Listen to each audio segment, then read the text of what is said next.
D'être chez moi, d'être accueilli en fils du terroir et de me sentir en communion avec toutes les populations du Fouta et singulièrement de Matam.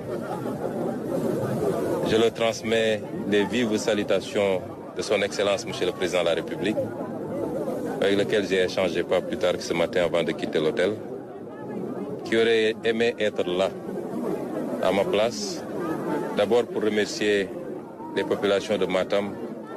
pour l'accueil chaleureux qu'ils lui ont commis et qu'il lui avait réservé lors de son passage ici à l'élection présidentielle, mais surtout leur dire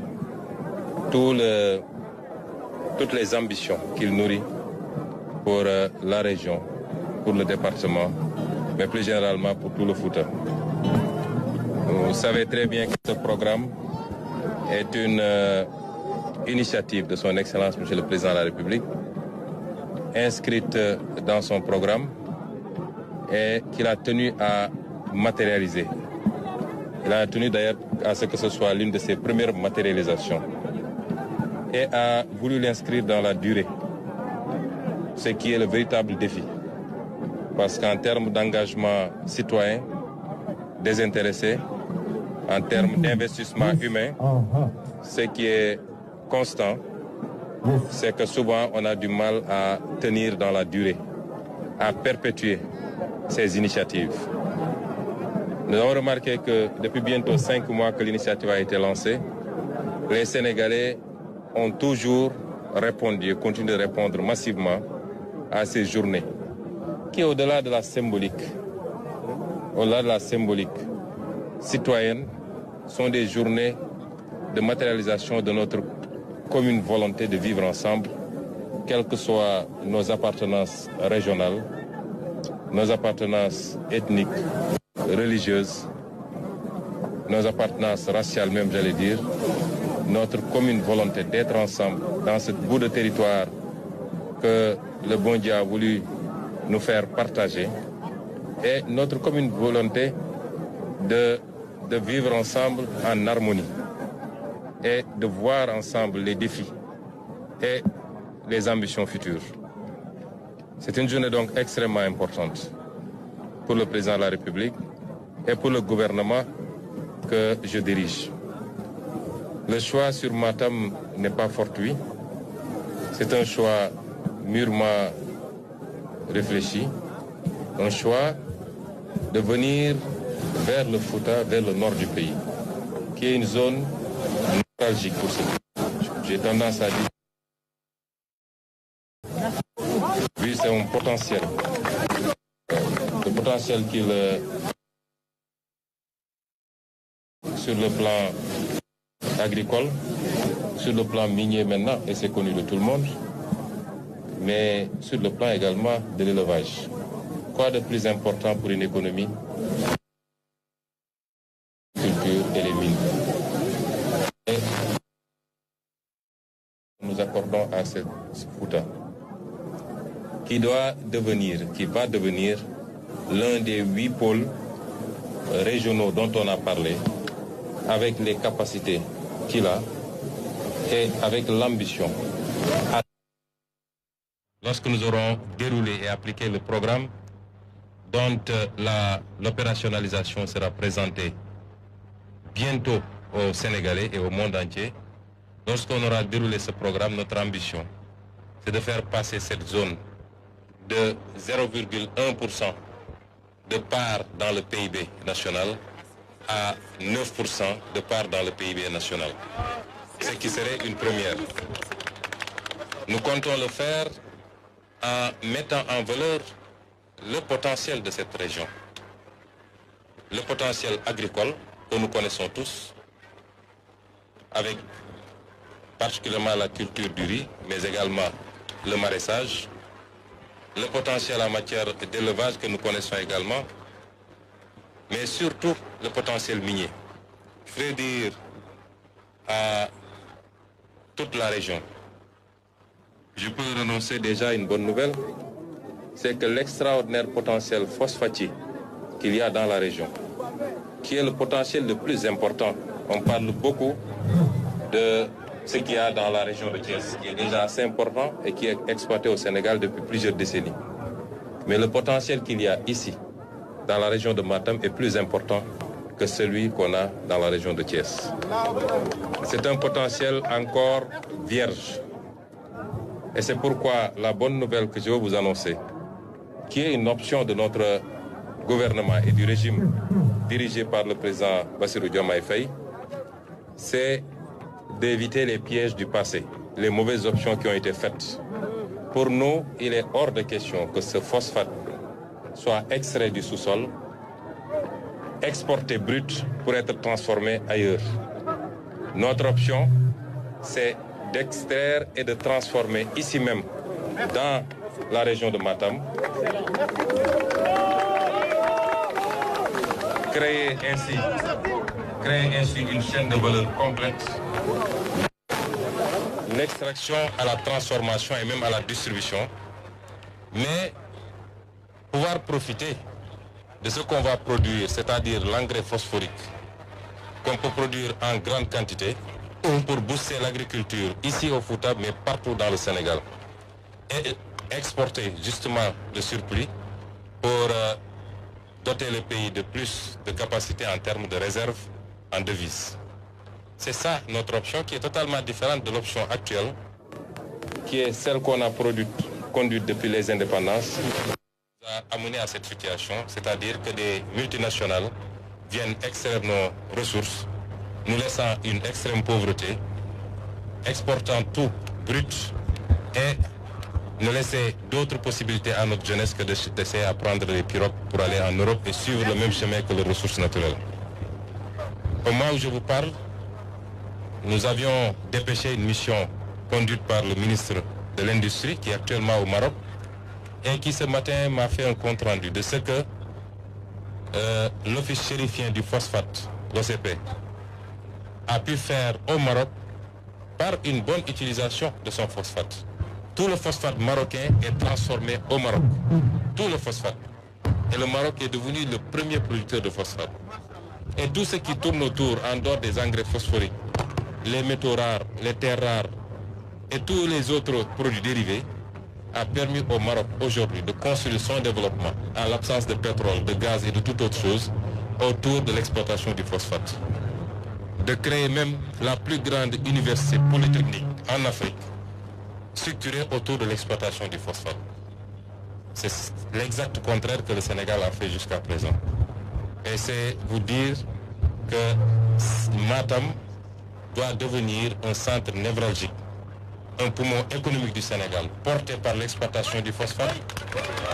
la transformation industrielle, mais surtout une bonne utilisation des produits qui ressortiront de cette exploitation, notamment l'engrais phosphorique, pour booster l'agriculture et faire de sorte que les Matamois n'aient plus à faire l'exode rural, a fortiori à essayer de sortir du pays par des voies non appropriées. C'est cela notre vision par rapport à cette région qui devra devenir justement l'un de ces pôles agricoles. Et nous remercions donc les Matamois pour cet accueil. Je commencerai par remercier et féliciter M. le maire, qui fut un collègue à l'Assemblée nationale avec lequel j'ai eu toujours de très bons rapports. Il m'avait promis d'ailleurs un terrain à Matam, je le rappelle, M. le maire. Féliciter les populations pour leur accueil, tous les artistes qui sont déplacés, et je voudrais citer particulièrement M. Elhaj Baba Mal, qui nous a fait l'honneur de se déplacer de Podor à Matam pour venir assister à cet événement. Féliciter Madame le ministre de la Jeunesse, de la Culture et des Sports, qui a organisé de main de maître cette journée, qui a déployé toutes ses équipes, le féliciter à travers elle, toutes ses équipes. Monsieur le gouverneur et Madame le préfet pour l'organisation également. Saluer et rendre un vibrant hommage à nos autorités religieuses, en l'occurrence mon ami personnel, mon papa, mon confident, monsieur le guide Tierno Samassa, mais également le guide Aline Cham Wurosogi. nous leur transmettons les salutations du président de la République, les remercions pour cet accueil et acceptons avec beaucoup de plaisir l'invitation à dîner de ce soir d'ailleurs. Et lancer un dernier message à la jeunesse de Matam et à la jeunesse du Fouta. Ce pays nous appartient à tous. Ce pays nous appartient à tous, sans exclusif. Et si ça marche, ça marchera pour tout le monde, indépendamment de nos appartenances. Vous avez tous porté à la tête de ce pays un jeune comme vous, en la personne de son Excellence, Monsieur le Président Bassirou Diomaye Faye. Il n'est plus question d'accompagner quelqu'un jusqu'au pouvoir et ensuite de se croiser les bras pour le regarder faire. Nous devons tous être ensemble, marcher d'un même pas, participer de la même manière à tout ce qui sera décliné en termes de vision, en termes de programme, pour atteindre les objectifs qui nous permettraient de transformer structurellement ce pays. Nous avons parlé de l'horizon 2025 parce qu'un pays, même une maison, même une simple maison ne se construit pas en un jour. A fortiori tout un pays. Il faut poser les actes. Commencer par redresser parce que nous avons trouvé ce pays dans un état. Je l'ai dit la dernière fois, les gens sont mis à interpréter, mais son Excellence, Monsieur le Président, va s'adresser à la nation dès son retour. Et il dira aux Sénégalais dans quel état nous avons trouvé ce pays. Les ministres prendront le relais pour donner les explications détaillées. C'est important de faire cet état de lieu. Nous aurons une phase de redressement de ce pays, une phase de décollage et une phase de stabilisation. Et à chacune de ces phases, nous aurons besoin de chacun et de chacune d'entre vous, et particulièrement vous, la jeunesse de ce pays, vous, la jeunesse de Matam et vous, la jeunesse du Fouta. Je vous exhorte donc et je vous invite à faire bloc derrière votre président de la République, derrière votre Premier ministre et le gouvernement qu'il dirige. Et nous verrons dans les 2 ans, dans les 3 ans, dans les 5 ans, dans les 10 ans et jusqu'en 2050, s'il plaît à Dieu, ce qu'on va faire de ce pays, Inch'Allah. Donc continuez à avoir espoir parce que c'est l'espoir qui fait vivre. Mais ce n'est pas un espoir utopique, c'est un espoir qui sera adossé sur la qualité des actes que nous allons poser tous les jours, toutes les minutes, toutes les secondes, et vous assurer que nous ne passons aucune seconde sans penser à vous. Je le disais tout à l'heure à Elhadji Baba Mal, je lui ai dit nous n'avons pas le droit d'échouer, non pas parce que ça relève de notre fierté, mais parce que nous le devons à cette jeunesse, nous le devons à ce pays qui nous a portés, qui nous a soutenus et qui s'est beaucoup battu pour nous. Je vous remercie. Monsieur le ministre, je vous pose une question politique. Matam, jusqu'à présent, n'a pas de nomination. Que pensez-vous de ça? Il y a des cadres de Matam dans PASTEF. Jusqu'à présent, ils n'ont pas encore eu de nomination. Vous ne connaissez pas Matam, Dr Sen est là, il a été nommé récemment. Daïrouba est là. Arrêtez ce débat, il y a énormément de nominations. Fausses informations aux populations. Aucun département n'a eu plus de nominations que Matam. Maintenant, s'il y a des gens que vous voulez faire nommer vous et qui n'ont pas été nommés, ça ne veut pas dire que... Non, attendez, ça moi je ne fais aucune question. On a intoxiqué pour faire croire que ce gouvernement délaisse Matam, ce qui est faux. Même lors de la Tabaski, on a voulu faire croire aux gens qu'il n'y a aucun bus prévu pour Matam. Il faut que ça s'arrête. Nous n'avons pas de problème. Les politiciens qui ont instrumentalisé cette fibre pendant longtemps et qui n'ont rien fait à Matam,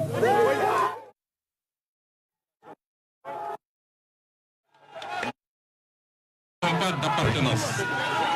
Nous gérons un pays et chaque Sénégalais a la même importance qu'un autre. Chaque région, chaque département, chaque commune revêt la même importance pour nous qu'un autre. Aujourd'hui, je suis à Matam. Depuis l'élection, je n'ai pas été à Ziguinchor. Et aujourd'hui, je suis ici à Matam. L'autre jour, j'étais à Saint-Louis. Nous ne faisons pas de distinction. Et cette façon de poser les problèmes doit disparaître. C'était instrumentalisé par des politiciens qui ont utilisé cette fibre pour essayer d'embarquer les populations. Mais au bilan, à l'heure du bilan, dites-moi qu'est-ce que ces gens-là ont fait pour Matam et pour le pays. Et je peux vous dire, au moment du bilan, nous ferons 100 fois plus pour Matam et pour le coup de ce président. Donc on n'a pas de problème de nomination. Maintenant, les critères de nomination, c'est des critères objectifs liés à un certain nombre de paramètres. Et quand on nomme un fils de Matam, Matam doit considérer que c'est un fils de Matam qui a été nommé pour faire un travail, non pas pour Matam, mais pour tout le Sénégal. Monsieur Daïrouba, qui est à la tête de Daïrou Cham, qui est à la tête de l'ARTP, n'est pas là-bas pour Matam, il est là-bas pour tout le Sénégal. Tous les autres qui ont été nommés, c'est la même chose. Donc je tiens à préciser cela, puisque vous avez posé la question.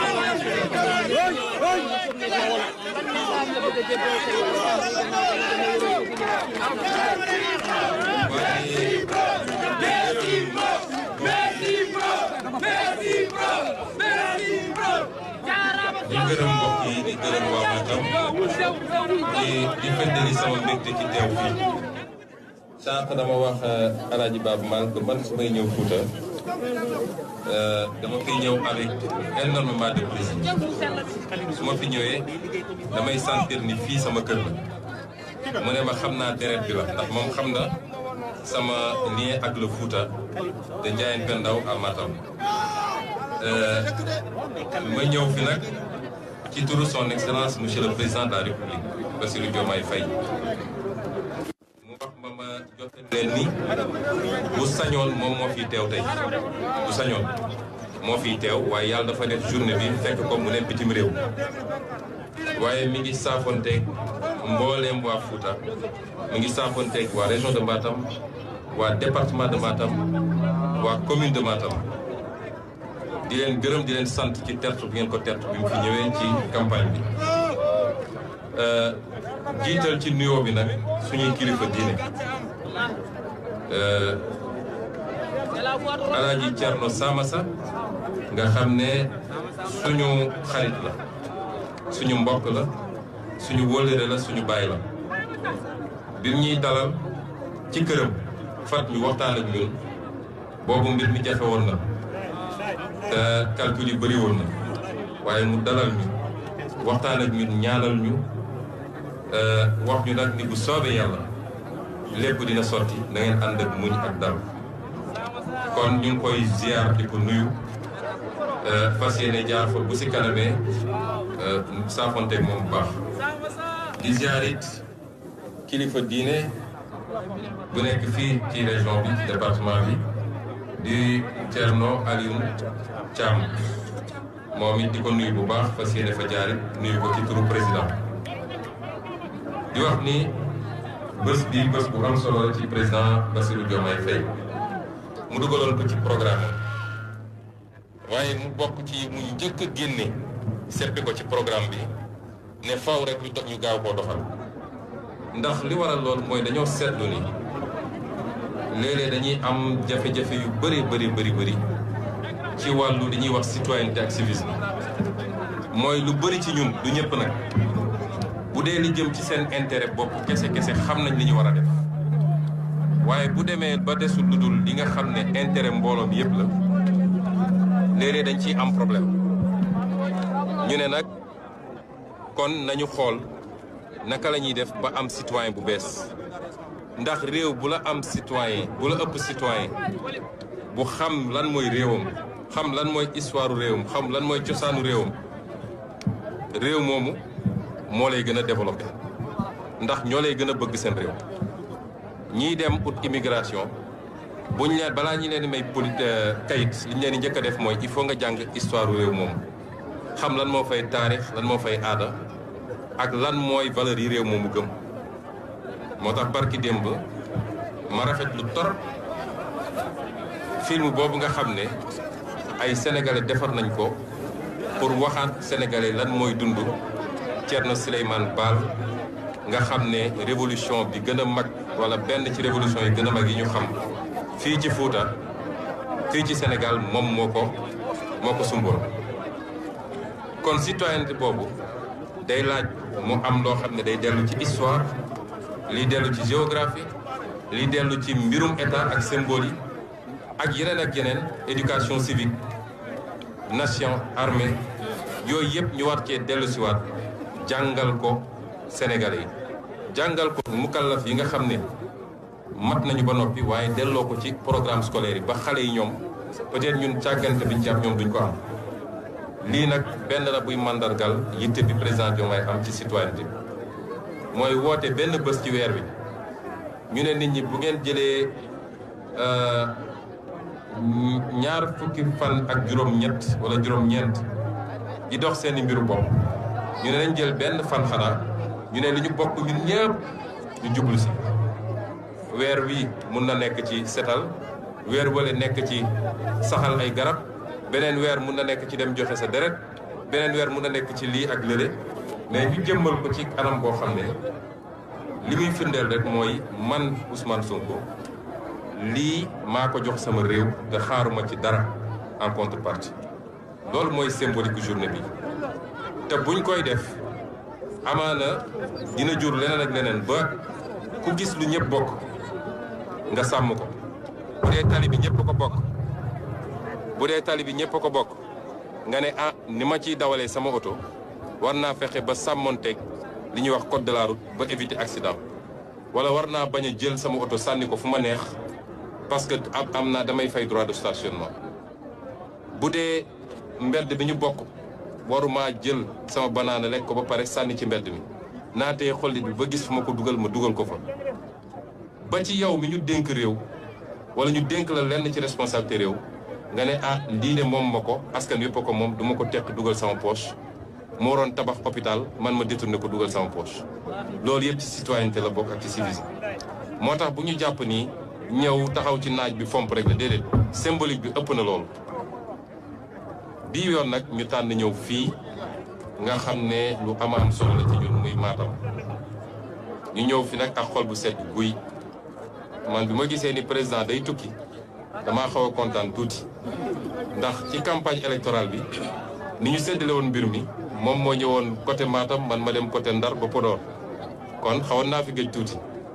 te fii damay sawar di fi ñëw ndax je suis à l'aise quand je viens ici moo tax muy dem ma ne ko c'est nekk président bon voyage bàyyil ma teelam ma dem Matam seeti samay mbokk ñu ñëw nag gis mobilisation bi am ci Matam ci journée bi defe naa bi journée yi commencé am ba léegi gisaguma mobilisation bi toog gisaguma kon ñuy gërëm waa Matam bu baax a baax a baax dina wax nag ni gis-gis gi ñu am ci Matam gis-gis gi ñu am ci Fouta wuute na lool ak niñ ko doxalee ba léegi dañ leen wax ni dañuy taxawal li ñuy wax ay pôle de développement yu war a mat fukk ak ñett 8 pôles de développement pôle de développement bii nekk fii dafay nekk ci pôle de développement yi gën a am solo te liñ ci am ci programme bu soobee yàlla buñ ko déroulé gëm naa ni dina bëri ay doomu Matam yoo xam ne waxuma la sax dem Dakar wala naan ñi ngi essayé génn mais ñenn ñi nekkoon Dakar nañ dellu si fii parce que loolu moo am solo am réew boo ko bëggee développé da ngay fexe ba mu am plusieurs pôles yoo xam ne nit ñi dañ fay toog waaye bu dee lépp da nga war a dem Dakar pour am ko réew moomu du mus a développé kon loolu mooy gis-gis bi mooy programme bi tey jii fi ñuy wax Ferlo ba jël Matam benn parti Fouta beeg yooyu boo ko xaymaa ci économie Sénégal mi ngi représenté 0,1%. loolu day na waar 0,1% nga jël côte bi rawatina Cap-Vert mi ngi représenté 88,9%. kon réew mu doxee noonu mënul dem moo tax ñu ne pôle yi war a am pôle Casamance pôle Sénégal oriental pôle bi war a am au centre pôle bi war a am côté Waalo pôle bi war a am fii pôle bu ne dañu xayma lan mooy ay potentiel am ñu ne ci potentiel boobu la ñuy tabaxee koom-koomu pôle boobu bokk na nag ci potentiel Matam li nga xam ne moom lañ ko xamee woon yàlla def ndox am fi ñu xamee leen mbay moomu il faut ñu suqali ko jox ko doole autosuffisance bi ñuy tudd dama yàgg wax ni autosuffisance Sénégal mu ngi jóge ci ñaar yooyu bu doxee rek Sénégal autosuffisance mooy agriculture dans le nord et agriculture dans le sud ñaar yooyu bu agriculture doxee rek autosuffisance am ndax boo seetee li ñuy gën a def agriculture au centre gerte bi la te gerte bi du moom la ñuy dundee waaye ceeb bi ak dugub bi ak yu mel noonu ñu ngi koy gën a def ci à part quelques zones du centre ci zone yooyu ñu ne kon il faut ñu suqali agriculture boobu mbay mi jox ko doole ndax ndox am na fi ay baykat am na fi ku leen encadré organiser leen moo tax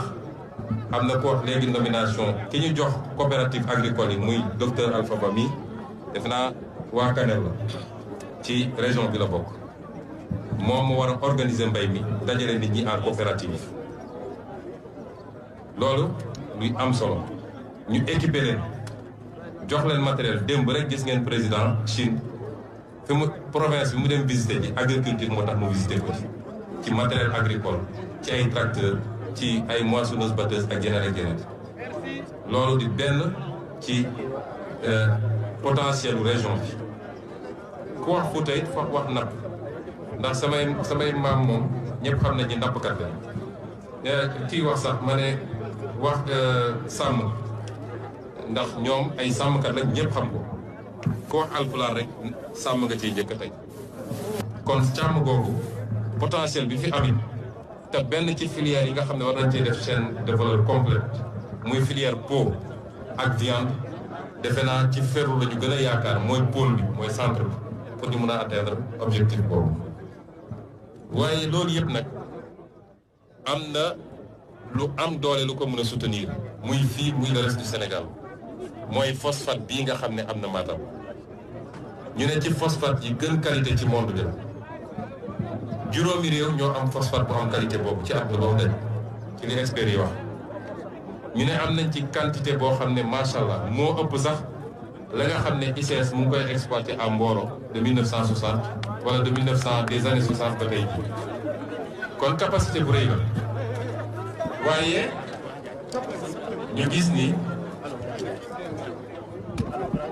waaye ñu gis ni ci nañ ko bëgg a exploité option bi gouvernement bi jëloon wala yi gouvernement yi jëloon boobu ba léegi option boobu baaxul ndax Sénégal bokk na ci li ko gën a gàllankoor mooy lu ñu am ci ressource naturelle rek dañ koy jaay nit ñi ñëw jël ko yóbbu ko dem transformer ko feneen noonu la ñu def ci jën gi noonu la ñu def ci or bi noonu la ñu def ci zircon bi noonu la ñu bëgg a def ci gaz bi moo tax suñu leen naan il faut ñu waxtaanaat renégocier yii moo tax ñu wax ko noonu la ñu def ci pétrole bi moom daal lépp ñoom dañuy ñëw rek jël yóbbu Sénégal lam ci am doon lu tuuti lu néew ñu ne loolu il faut mu jeex moo tax phosphate bii bonne nouvelle bi ma bëgg a wax waa Fuuta waa Matam mooy bu soobee yàlla la ñu bëgg a def mooy fii lañ koy extraire waaye fii lañ koy transformer ndax phosphate rek mun na développer réew phosphate rek jamono ji may wax ak yéen ministre de l'industrie dama ko yebaloon ne ko demal nga xool Maroc gannaaw bi ma recevoir fii le directeur de l'office chérifien du phosphate Maroc amul pétrole amul gaz amul dara waaye Maroc de 2006 à maintenant bi mu fexee ba récupérer waat phosphate am phosphate boobu moo propulsé Maroc loolu nit ñi xamuñu ko ndax phosphate li nga ci mën a def bëri na bëriwaay boo xam ne mais li gën a gàtt rek mooy mbay phosphate moo koy dundal engrais bi nga ci mën a def mooy dundal mbay te bokk na ci loofal mbayu Sénégal mooy amuñu engrais kon suñu récupérer phosphate bi di produire 1 million d'engrais 1 million de tonnes d'engrais soxla ci 100 000 ou 150 000 la ca des sax ñu exporté ko mu dugal xaalis bu bëri ak devise loolu ban impact économique lay def ci Sénégal réew mu bëgg boppam noonu lay doxale moo tax ñu ne nag phosphate du Matam bii ay unité industrielle dinañ ko taxawal fii ci Matam dama leen wax nii na ngeen ñu jugé ci la ñuy def bu leen ñu jugé ci li politiciens yi di wax de man maa leen ko wax fii te Matam laa ko waxee dinañ fi taxawal unité industrielle incha allah di transformer phosphate bi fii mu créer des emplois des milliers d'emplois à Matam waaye créer des milliers d'emplois à travers le Sénégal loolu ci suñuy option la bokk kon liggéey bi ñu fi fas yéene def liggéey bu yaatu la waaye li ma bëgg a lancer comme appel à la jeunesse particulièrement seen place fii la Sénégal seen place du dugg ci ay gaal di xaru ci géej gi foofu ngeen bëgg a dem yéen a ngi suivre actualité amul bis bu yàlla sàkk te seeni kilifa ñoom duñu ñëw fii président recevoir leen wala ma recevoir leen ñu wax ni ñoom dañoo bëgg a ñëw liggéey Sénégal parce que ñoom xam nañu potentiel bi fi ne kon ñun ñi moom Sénégal pourquoi ñuy bàyyi Sénégal di dem ñoom ñu war a ñëw ak seeni capitaux exploité ni ñu daan exploité dem seen yoon da ngeen di toog ci réew mi lu métti yàggul ku muñ ba am 25 ans war ngaa mën a muñaat tuuti suñu la nee muñal ngeen toog ñu liggéey réew mi ndax jeunesse bi ñu am muy 70% de la population loolu du faiblesse ci am réew atu la li tubaab di wax dividende démographique loolu atu la ci réew waaye jeunesse bu ñu war a former la jeunesse bu ñu war a organiser la jeunesse bu ñu war a discipliner la jeunesse bu ñu war a mettre au travail la loolu mooy suñu responsabilité kon yéen a fal président te ngeen fal président boo xam ne ci seen génération la bokk dañu war a dépasser Sénégal suñu falee président ba pare ku nekk dem toog foog ni moom su nee tawal mu taw su nee naajal mu naaj déedéet su àndee programme am teg da ngeen war a ñëw ñun ñëpp ñu ànd takk suñu ndigg li ñuy def nii su jaree génn ci naaj bi ñu génn ci naaj bi bu jaree sacrifié wu ñu sacrifié wu buñ ko defee ci diir bu gàtt dinañu soppi réew mi ba néew ma kenn dootul xalaat tukki de waaye nit ñi dinañu gën a farlu parce que lu waaye di uti feneen bu amee moitié yu ci dëkkam toog dëkkam kon loolu mooy message bi nga xam ne bëgg nañ leen ko lancé di leen gërëm di leen sant ci accueil bi di lancé di wax tamit ñu ngi félicité ndax Alpha ba léegi mi ngi wax la diaspora fàttewuñu leen te xam nañu taxawaayu diaspora bi fii ci Fouta xam nañu seen liggéey fii ci Fouta waaye noonu la ñuy yaakaare seen liggéey ci Sénégal ndax ci programme président Bassirou dugal nañ fi sax la banque de la diaspora su diaspora bi transféré lu mat 1500 milliards ci at wi mu ñëw Sénégal est-ce que xam ngeen ni li ñuy wax aide au développement tollul noonu kon man la ma gëm mooy ñun suñu gëmee suñu bopp te utiliser bu baax li nga xam mooy suñu ressource dootuñu soxla di tàllal loxo moo tax ñu dugal projet boobu la banque de la diaspora ndax banque boo dugal 1000 milliards banque boobu defe naa amatul concurrent fii ci Sénégal kon ñi ngi félicité diaspora bi rawatina diaspora Foutanké bëri luñ fi tabax ci école ñooma bëri luñ fi def forage ñoom la bëri luñ fi def ci ay hôpitaux wala ay postes de santé ñoom la ñu ngi leen di félicité di leen wax ni noonu ñu jàppee ci liggéeyu gox gi noonu la ñuy jàppalee na ñun suñu projet suñu egsee fii diaspora bi am na ci cër bu rëy waaye tey la liggéey bi doog a commencé donc ñu ngi continuer appeler cette diaspora à la mobilisation pour que incha allah ñu continuer am résultat yi nga xam ne moom lañu dig ak Sénégal yi merci beaucoup. Voilà donc le Premier ministre Ousmane Sonko qui vient de faire sa déclaration après avoir lancé cette journée Seetal Suñu Réew ici au marché de Matam. Le Premier ministre justement qui a décliné les ambitions du gouvernement pour cette région avec son potentiel. Justement au niveau du phosphate, Matam qui fera partie des 8 pôles de développement qui seront justement lancés par l'État du Sénégal afin d'exploiter tout son potentiel voilà, économique et agricole, parce que la question qu'il a soulevée, c'est l'exploitation des phosphates de Matam qui va se faire,